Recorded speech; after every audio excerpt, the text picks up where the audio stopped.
Alhamdulillah wa salatu wa salam ala nabiyyina Muhammad wa ala alihi wa sahbihi wa sallam. This is going to be as brief as I can with a short period of time to try to deal with a very complex question. Is it accurate to say that we don't take credit for our good deeds but take 100% responsibility for our bad deeds? I don't really understand this. If you could explain, are we just bad people who just deserve to be punished? Like when I do a good deed, that's all thanks to Allah. And when I do a bad one, that's all my fault. So first and foremost, we have to know that Allah subhanahu wa ta'ala khalaqa kulli shay. Allah subhanahu wa ta'ala created everything. And He created the actions of His servants.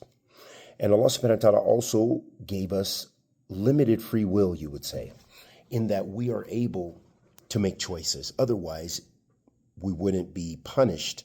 He didn't just create us, you're destined to the hellfire, you're destined to paradise, without having an opportunity or having some free will to do righteous actions and be away from evil. So, from good manners Islamically is that we do not attribute any bad to Allah subhanahu wa ta'ala. Okay? Also, that all evil, when we look at evil in general, from its different types of evil and evil deeds and evil people and what have you, Shaykh al-Islam ibn Taymiyyah, he mentions that evil, there's no shar mahd, there's nothing that is pure evil, meaning that even when we look at Netanyahu or something like this, some total wickedness that we see, he still has a potential for some good. And I'm sure maybe he's good with his family. Maybe he does some good deeds as well as oppress and commit genocide. So it shows that the complexity of these issues, and we only have limited knowledge about these things.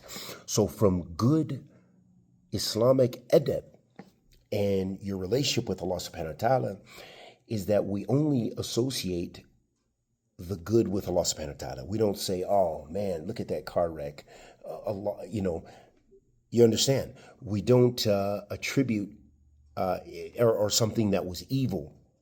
We don't attribute it to Allah subhanahu wa ta'ala, even though He created good and evil. And it's impossible for the servant to try to blame their Lord subhanahu wa ta'ala.